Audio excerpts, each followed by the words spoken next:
Sports Office on location, hanging out with John Bones Jones, UFC light heavyweight champion. And wow, you guys, you got this big fight coming up with Rashad Evans. And you guys have a history together, right? Yeah, we definitely have a history together. We used to train together here at Jackson's MMA. We've hung out several times. We've had several dinners, and yeah, we used to be pretty good acquaintances. And then when did it go south? What happened? I mean, is it just the heat of battle competition kind of made things sour? Yeah, for the most part, me and Rashad had an agreement that we'd never fight each other, and basically, I ended up winning the light heavyweight divisions title, and Rashad didn't want to move weight classes for the most part, and he decided to challenge for the light heavyweight title. So now we're here today. Is this weird? Is that kind of weird for you when you look back on like the relationship you guys had, and now it's what it is now? It was really weird when the fight was first announced. I had to sign a contract saying that I was basically going to try to beat the crap out of a former friend. So it was weird. Some of the original interviews were really weird. We both got out a lot of emotions about how we felt about each other, how we felt about the way things played out, and things like that. But it's been it's been almost 3 months now, I think, since the fight was announced, and all the weirdness has been taken out of the equation. I think about the fight all the time, and I've really just simplified it to it just being a game. It's really just about the plays and the tactics, and that's my main focus right now. During that time, did you guys see things that you never thought you'd see as far as out of each other? Like, wow, I didn't know it was like that, or you know what I mean?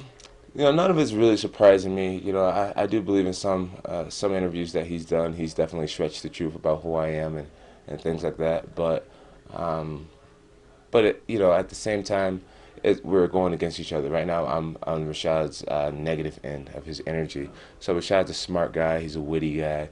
He's very good with his words, and I'm just on the receiving end of his negative side. To have a guy like that as a friend, he's an awesome friend. But when you're his enemy, you're gonna hear his negative side, his negative energy. So none of it really surprises me. It just is what it is, really. You and your career, man. I mean, it's like I remember sitting there doing one of these a long time ago. We were talking about, okay, don't forget the little guys when you get big. Well, it's here. I mean, your career has morphed into like you're all over the place now. UFC magazine, you're everywhere. Yeah. I've just been working really hard and just focusing on everything I need to focus on to get ahead and to solidify a place in the UFC history books. And as far as forgetting the little people, I don't think no one's little. I'm just a goofy guy with an awesome job for the most part. So. In that job, you come from a family where you guys have the pedigree of athleticism, and like your brother, NFL player, stuff like that. Do you teach him some things, and is he benefiting from you doing this as far as even on the field? Yeah, definitely. I have two brothers in the NFL, and we definitely just feed off of each other. Especially me and my older brother Arthur.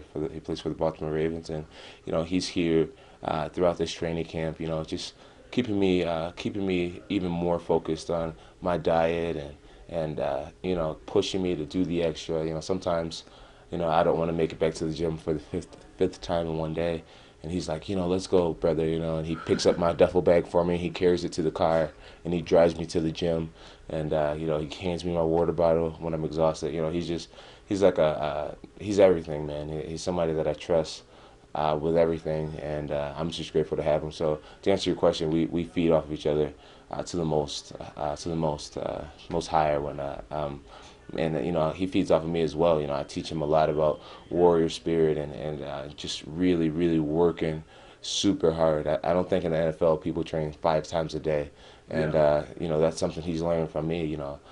A few practices is great, but why not be that extra and do the extra? So it's a give situation, yeah. Are you having guys now come to your brother and say, hey, we want to train with your brother, we want to train with John to get ready for the season and stuff like that, because it is a different type of training, and you guys are optimal, like you're at the top of the food chain as far as being physically fit. Yeah, definitely. You know, Arthur mentioned that Ray Lewis wanted to come down for this training camp and to get some workouts in, and quite a few other players. But you know, Arthur told them, it's awesome. I definitely recommend doing it, but let's not do it when John's preparing for a world title. You know, the last thing he needs is to be playing host. You know, so he's not really trying to entertain you guys or teach you guys about training or allow you guys to train with him right now, because this is the time that he needs to focus on himself and his body and his tactics. And I thought that was a very smart move on Arthur's part to not invite these guys down. Man, Arthur sounds like a pretty good big brother, man. He's looking out for his little brother, huh? Yeah, he's my best friend. We think alike. He knows me like the back of his hand, and he's only doing what's best. And what in this fight coming up, what do you have to do to be successful in it? You know, to be successful in this fight, first I need to believe wholeheartedly that I'm going to be the champion for many years, and this fight's just another fight, really. And I do believe that. I'm convinced that I work harder than anybody else in my division. So I'm confident. You know, the biggest thing is the confidence. So I need to go out there and just be myself. You know, trust my stuff and do what I do best. And right now I'm the best martial artist in the world in my weight class, and it's for a reason. You know, I work extremely hard, and if I wasn't meant to be here or be a champion, I simply wouldn't be a champion. So I'm just going to believe that I'm the champ and go out there, act like the champ, compete like the champ. Everything should be fine. And then, like I know MMA is different than boxing and stuff like that. Have you met some of the top boxers or from the past and things like that, like somebody like an Ali and all that? Because I'm thinking about how you rose like him. Your life is kind of similar to his as far as the age goes and all that. Yeah. Kind of remind me of Ali, Like so I mean, have you met any of those guys? I haven't. But I'm a huge fan. Thanks for the compliment. I mean, that's really an amazing compliment. But I haven't. I hear. I read about Muhammad Ali. I watch all of his interviews. I've watched pretty much everything he's ever done, and I'm a huge fan of who he was as a person and how he carried himself and how he stood by his beliefs despite the critics. Yeah. And he's just an amazing guy. I haven't met him, but I would absolutely love to. Anderson Silva's the one that I'm around all the time, and he's a legend in his own right now. Yeah. So just really Anderson's the only one I've met, but Muhammad Ali, meeting him before he passes away, it would be a gigantic honor for me. Well, when I was a little kid in Chicago, he helped me cross the street to McDonald's. Are you serious? I'm dead serious. What a cool guy, right? Yeah, he was a cool guy. He said, "I'm going to tell you guys when to go." It was me and my brother, and so it was a big street, and so he said, "All right, boys, go." We took off, man. We were like, "Thanks." That's awesome, man. I wouldn't have went across the street. I would have just followed him around. Yeah, well, I had to meet my mom. So. Forgive Mom on that one. Well, hey, thanks for giving us time again. I mean, you've always been great as far as being accessible. And before I get out of here, though, one other question.